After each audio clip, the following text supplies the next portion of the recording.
지난 시간에 요셉이 보디발의 아내의 유혹을, 정말 거절하기 힘든 그 유혹을 거절한 이유는 두 가지를 지키기 위해서 그랬다라고 말씀드렸습니다. 하나가 뭐냐면 존엄성, 즉 하나님의 형상, 이거 지키려고. 그리고 또 하나는 언약의 축복, 그거 지키려고 그렇게 한 것이다. 이것은 결국 이렇게 또 말할 수 있습니다. 하나님의 사람으로서의 자기 자신을 지키려고. 하나님의 사람으로서의 자기 자신을 지키기 위해서. 그리고 또 하나, 하나님의 사람으로서 살아가는 그 삶을 지키려고. 하나님의 사람으로서 살아가는 그 삶을 지키려고 그렇게 한 것이다. 자, 그렇다고 한다면 그 유혹을 거절하고 그 귀한 것을 지킨 것은요, 정말 잘한 것이죠.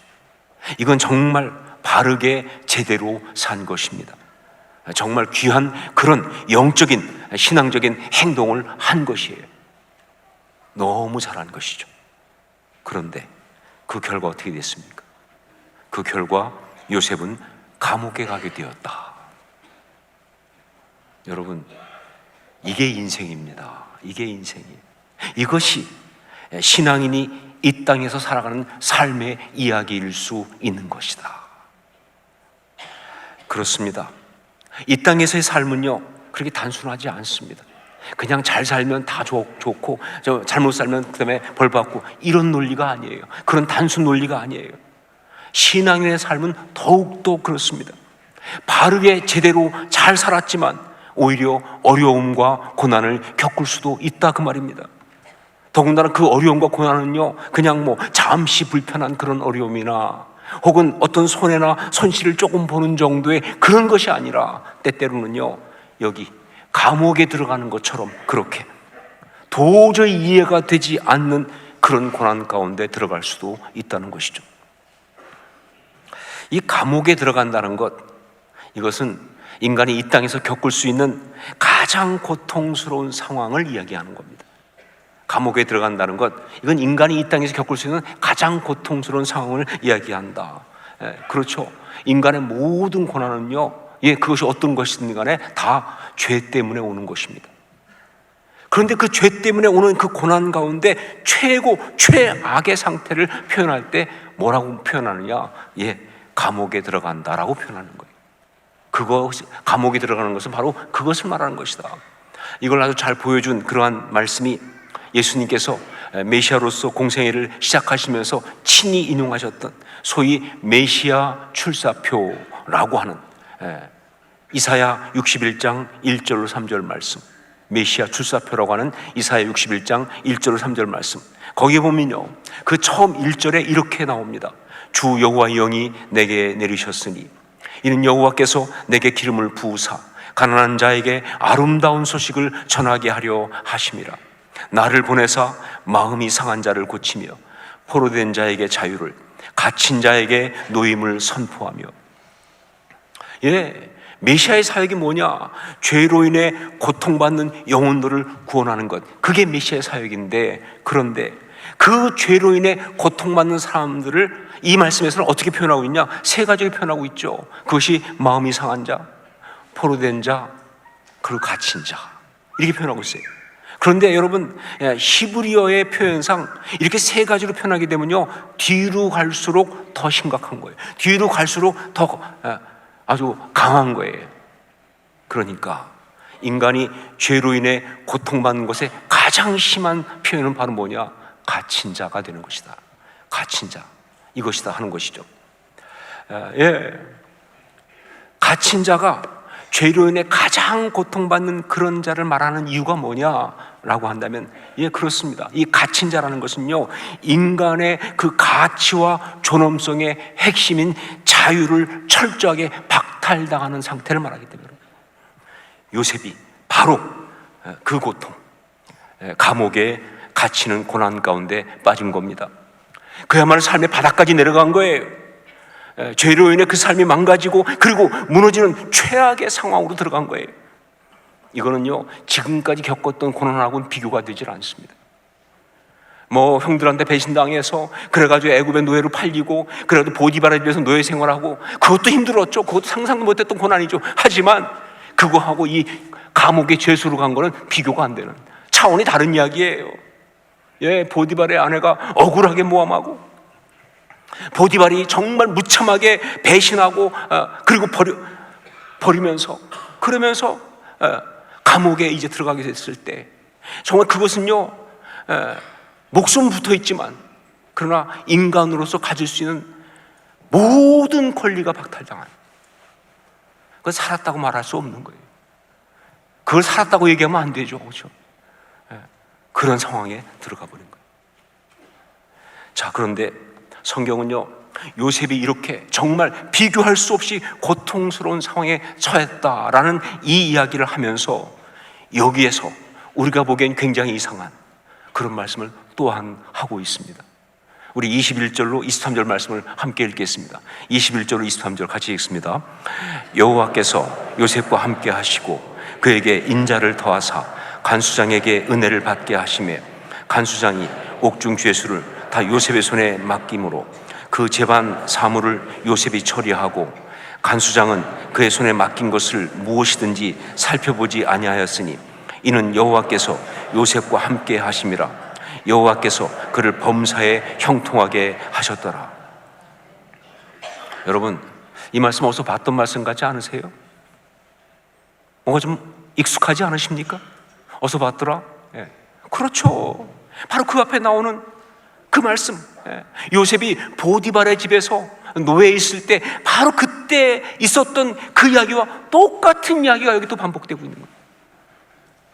전 그야말로 뭐예요? 예. 그냥 복사해서 옮겨 붙인 것처럼 그냥 사람만 뭐예요? 보디발에서 간수장으로 바뀌었을 뿐이에요. 예. 똑같이 은혜를 받고 똑같이 신뢰를 받고 똑같이 이렇게 간 거예요. 예. 사실 이게 말이 안 되죠. 인간적인 생각으로 볼 때는 이해할 수가 없어요. 예, 상황이 비교할 수 없이 비참한 상황이거든요. 상황이 정말 훨씬 더 고통스럽고 비참한 상황인데 어떻게 그 가운데 있는 사람의 삶의 모습은 똑같을 수 있느냐? 아니, 상황이 너무 달라졌거든요. 그런데 어떻게 그 가운데 있는 사람의 삶의 모습은 똑같을 수 있느냐? 그 답은요, 예, 요셉이니까 그렇다예요. 요셉이니까 그렇다. 그냥 세상의 다른 사람이 아니라 하나님의 사람 요셉의 이야기니까 그런 거예요. 상황과 환경의 삶으로 살아가는 그런 인간이 아니라 하나님의 인도하심과 역사하심으로 살아가는 신앙의 사람의 이야기니까 그런 것이다. 여러분, 요셉이 보디발의 집에서 노예로 일하고 있을 때 그때 그가 거기에서 이 보디발의 은혜를 입고 신을 받아가지고 그 집안 모든 걸 다 주관하는 어떤 총무 역할을 하게 된 것이 무엇 때문에 그렇게 할 수 있었습니까? 혹시 보디발이 나름 괜찮은 사람이어서 그랬습니까? 보디발이 딱 사람 보는 눈이 있어서 그래도 요셉을 보고 참 또 보디발이 생각보다 그 당시 애굽에 있는 나쁜 놈들보다는 훨씬 더 마음이 좋아서 그래서 이렇게 은혜를 베풀 줄 알아서 그래서 그렇게 된 겁니까? 아니면 그곳 환경이 그래도 요셉이 자기 능력을 보일 수 있을 만한 어떤 그래도 좋은 환경이어서 그래서 그랬습니까? 아니죠. 성경이 처음부터 강조하고 있는 대로 하나님이 그와 함께 하셨고 하나님이 범사에 그를 형통하게 하셨기에 그래서 그렇게 된 거 아니냐 그 말이에요. 자, 그러다가 상황이 바뀌었습니다. 환경이 비교할 수 없이 나빠졌어요. 그야말로 감옥에 갇힌 겁니다. 모든 관계가 다 끊기고 단절되고 자유를 박탈당하는 그런 상황 속에 빠진 거예요. 소망이 없어요. 캄캄해요. 그런데 하지만 그 가운데서 바뀌지 않은 것이 있어요. 상황이 다 바뀌었는데, 정말 나쁜 쪽으로 바뀌었는데, 그런데 그 가운데서 바뀌지 않은 것이 있습니다. 여전히 동일한 것이 있어요. 뭡니까? 예, 하나님은 거기에도 계셨다. 사실 하나님은 거기에도 계셨다. 시편 139편 10절 말씀 그대로 거기에서도 주의 손이 그를 인도하심, 주의 오른손이 그를 붙드셨습니다. 그거예요. 거기서도 주의 손이 그를 인도하심, 주의 오른손이 그를 붙드셨습니다. 이게 동일한 거예요. 그러니까 요셉의 삶은 달라진 것이 없는 거죠. 그의 삶을 아름답게 하는 그 중요한 것이 거기에도 동일하니까 그의 삶은 달라지는 것이 없는 거예요. 그렇게 달라진 상황 속에서도, 그렇게 힘든 상황 속에서도 그의 삶의 이야기는 동일할 수밖에. 여러분, 이게 신앙입니다. 이게 신앙의 신비예요. 여러분, 우리의 신앙이 그냥 무슨 취미생활, 무슨 어떤 그런 어떤 그런 정신적인 후나 그런 거 아니에요. 이런 역사예요. 세상이 감당할 수 없는 이야기입니다. 어떻게 그런 환경인데 그렇게 아름다울 수 있는지, 그게 신앙의 신비예요. 요셉같이 특별한 사람만 그럴 수 있습니까? 아니죠. 모든 신앙의 사람에게 동일한 그런 이야기예요. 어떤 환경, 어떤 상황에 처하든, 그게 감옥과 같은 최악의 상황이라 할지라도 거기에도 하나님이 계시기에, 거기에도 하나님이 계시기에 하나님의 사람은, 신앙의 사람은 동일한 가치와 아름다움으로 살아낼 수가 있다 하는 것이죠. 저는 살면서 지금까지 감옥에 갔던 적은 없습니다. 믿어주세요, 여러분. 감옥에 갔던 적은 없습니다. 물론 살면서 감옥에 갇힌 것처럼 그렇게 힘들고 어려운 경험들 순간순간 부분 하기도 했지만 실제로 감옥에 갇혀본 일은 없었습니다. 하지만 제 삶에서 정말 심각하게 거의 감옥에 갈 뻔한 일은 있었습니다. 그건 군대에서 있었던 이야기예요. 저는 그 군대 생활을 강원도 화천에 있는 7사단이라는 곳에서 했습니다. 그런데 그 7사단 중에서 저는 사단 직할대에 속한 화학대라는 곳에 가 있었어요. 사단 직할대라는 게 뭐냐면요, 전방 말고 후방에 사단 주변에 화학대, 무슨 의무대, 무슨 헌병대, 병기대 이런 식으로 해가지고 보급대 그래가지고 이렇게 사단 직할로 있는 부대들입니다. 그게 쫙 굉장히 많이 있는데 조금 여러 가지 면에서 좀 쉽죠. 그런데 이 사단 직할대들은요, 1년에 한 번씩 어떤 걸 하냐, 동계 혹한기 훈련이라는 걸 합니다. 그러니까 일부러 가장 추울 때를 골라서 밖에 나가서 야영을 하면서 이 추위와 싸우는 그런 훈련을 하는 거예요. 자, 그런데 이게 사단 직할대에서 하는 훈련이기도 하고 매년 하다 보니까 이게 완전히 좀 변질돼 가지고 이제 거의 훈련 안 합니다. 그냥 더구나 춥고 그러니까 나가서 그냥 술만 퍼마시고, 그리고 이제 추위에 잠자는 게 거의 그 일반화된 그런 훈련이었어요. 그래서 계속 또 해마다 하다 보니까 계속 그런 전통이 내려오고 있는 거예요. 그래서 저희 때도 제가 할 때도 그랬으니까 그 애도 그랬습니다. 다들 가니까 술 먼저 다 마시고, 그리고 그러는데 저는 쫄병이어서, 그리고 또 술을 잘 못 마시니까 체질적으로 못 마시고 신앙적으로 안 마시고, 진짜입니다. 그래서 저는 그냥 술 안 먹고 먼저 잠을 잤어요. 왜냐면 또 근무 보초를 자체내로 보초를 서야 되는데 새벽 3시가 쫄병이니까 제 다음당이어서 물론 보초 안 섰습니다. 보초 선 법이 없어요. 그냥 거기 나가면 그냥 다 자는 거예요. 그러니까 보초도 안 서요. 어차피 전체 큰 가운데 부분적으로 있으니까 자체적으로 안 하죠. 하여튼 여하튼 그래서 잤어요. 그런데 한참 자는데 난리가 났어요. 비상이 걸린 거예요. 보니까 저희 부대 화학대 인솔자로 간 사람이 중사인데, 이 사람이 나이가 좀 어린 중사예요. 근데 이 사람이 보통 때는 참 좋은데 술만 먹으면 이상해진 사람이에요. 그래가지고 이 사람이 그날 술을 너무 많이 먹었어요. 더구나 술 먹으면서 고참들하고 또 싸움이 붙었어요. 더 열받은 거예요. 그래가지고는 이 사람이 술김에 수류탄하고 총탄 150발을 가지고 탈영을 했어요. 실탄. 그리고는 그 근처에 민가에 가가지고 강도짓을 했어요. 하다가 잘 안 되고 실패하고는 나가서 개울가에 가서 수류탄을 터뜨리고 자폭해버렸어요. 난리가 난 거예요. 이건 보통 일이 아니거든요. 그래가지고 동계훈련 진지가 난리야. 비상이 걸리고, 그러면서 자체 조사를 해봤는데 그 사람이 탈영한 시간이 언제였느냐? 새벽 3시였어요. 하필이면. 그때 근무자가 누구였느냐? 저였습니다. 물론 보초 아무도 안 섰죠. 그렇지만 그렇게 된 거예요.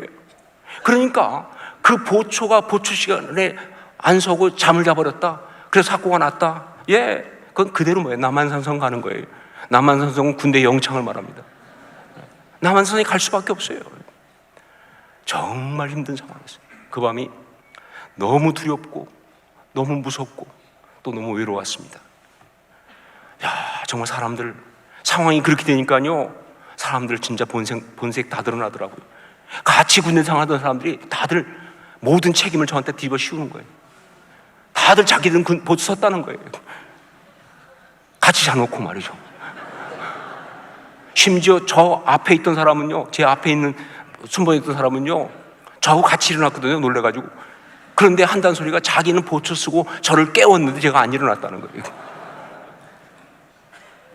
인간에 대한 그 실망감, 뭐 그건 하여간 뭐 그런 상황이 되니까 어떻게 할 수가 없는 거예요. 이건 뭐 내가 어떻게 할 수가 없는 상황이에요.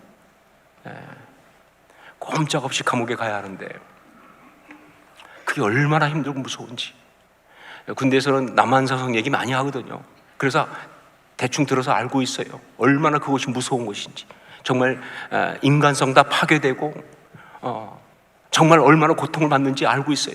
더군다나 그때 더 마음이 힘들었던 것은 그렇게 영창을 가게 되면요, 그 기간은 군대 생활에서 제외가 됩니다. 그러니까 가서 1년이고 2년 있으면 군대 생활을 그만큼 더 해야 되는 거예요. 예, 기다리는 사람도 있는데, 그분이 지금 사모님이신데 나는 군대에서 더 있어야 되는 거예요. 언제 갈지 모르는 거예요. 뭐 상상을 할 수 없는 고통이 막 최악의 상황이었어요. 너무 무섭고 너무 두려워서 숨을 쉴 수가 없더라고요. 정말 그러면서 그 새벽을 혼자서 보냈는데 아무것도 할 수 없고요. 기도를 한다고 하지만 그냥 신음처럼 하나님 어떻게 해요?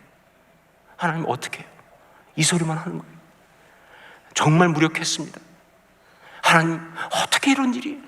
하나님 왜 제게 이런 일이? 묻고 또 묻지만 답이 없는 막막한 순간만 보낼 수밖에. 자, 그런데 그렇게 고통하면서 그래도 그렇게 기도하고 있었는데 그때 갑자기 제 마음속에 이런 음성이 들리는 거예요. 아들아, 남한산성 거기에서도 내가 너와 함께한다. 제 마음속에 딱 들린 것이 아들아, 남한산성 거기에서도 내가 너와 함께한다. 그런데요, 놀라운 일이 벌어졌어요. 그 음성이 딱 있는데 순간 성령의 감동이 오면서 제가 눈물을 터뜨리면서 울부짖이 통곡하듯이 정말 그렇게 무너졌던 사람이 담대하게 일어나서 막 고백하기 시작했어요. 하나님, 남한산성 하나님이 함께 하신다면 가겠습니다. 그곳이 정말 무서운 곳이지만 그 주의 어두운 곳에 가서 주의 복음 전하겠습니다. 하나님의 뜻이라면. 정말 그 순간에 이 마음속에 설명할 수 없는 담대함이, 정말 설명할 수 없는 어떤 그런 그 능력이 막 채워지면서, 그러면서 그때 제 생애에서 가장 감동적인 경배와 찬양을 올려드리기 시작했어요. 혼자서 찬양하기 시작했어요. 정말 사랑은 나의 아버지 이름 높여드립니다.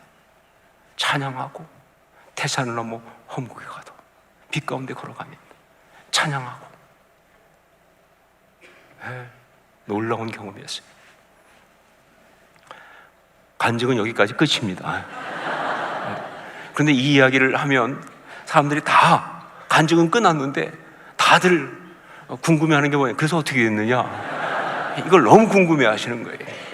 그래서 제가 이야기를 해드리겠습니다. 그렇게 혼자서 막 찬양하고 기도하고 그러고 있는데 해가 뿌옇게 뜨더라고요. 그러면서 그때 그 저희 부대 화학대의 대장이 중령이었는데, 장중령이라는 분인데, 그분이 그때 그 동계 훈련 전체의 또 총 리더였어요. 그래 대장이어가지고 근데 그분이 자기 막사로 해당되는 그 보초 안 쓰고 된 해당되는 사람들 다 오라고 몇 명. 그래서 제가 갔는데 그분이 거기서 하시는 말씀이 정말 성경에 나온 고레스 같은 분이죠. 이런 얘기를 하시는 거예요.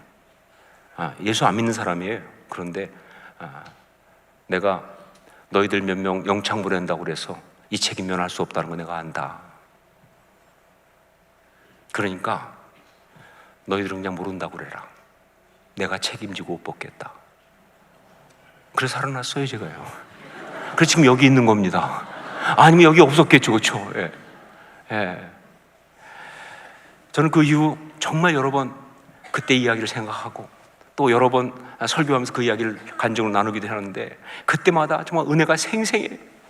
정말 생생한 은혜를 받습니다. 근데 그 중에 하나가 뭐냐? 그렇게 무섭고 두려워 떨던 비참한 심령이 딱 그 한마디, 아들아, 남한산성 거기에도 너와 함께한다. 내가 너와 함께한다. 이 음성에 그렇게 담대하게, 그렇게 확신을 가지고 그렇게 힘있게 일어설 수 있는 그런 역사, 이게 너무 기가 막힌 거예요. 예, 상황은 아무것도 바뀌지 않았습니다. 그런데 하나님이 함께 하신다는 그 역사가, 거기서도 주의 손이 나를 붙드신다는 그 약속이 저를 바꿔놓는 거예요. 담대하게, 아름다운 신앙의 사람으로. 그 은혜가 정말 놀랍습니다. 그리고 살면서 계속 확인하게 되지만, 삶의 상황들, 특히 어렵고 힘든 그런 모든 상황에 대한 대답은요, 그 중에 어떤 것은 정말 감당하기 힘든 어려움도 있지만 또 어떤 것들은 뭐 그렇게까지는 아닌, 그저 우리가 많이 겪는 작은 어려움일 수도 있겠죠. 하지만 여러분, 고난이라는 게 그래요. 작다고 힘들지 않은 게 아니지 않습니까? 우리 힘으로 감당할 수 있는 거 없잖아요. 그 모든 거에 대한 대답은 하나밖에 없더라. 바로 뭐예요? 하나님이 거기에서도 함께 하신다. 이 사실을 깨닫는 거예요. 미래가 두려우세요? 답은 하나밖에 없습니다. 하나님이 거기에서도 함께 하신다.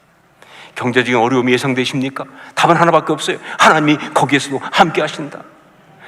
어떤 건강에 문제가 있어서 그 힘든 상황을 맞이하는 그런 두려움이 있습니까? 답은 하나밖에 없어요. 하나님이 거기에서도 함께 하신다. 이 사실을 깨닫는 거예요. 이게 유일한 답이에요. 어떤 경우에도 동일한.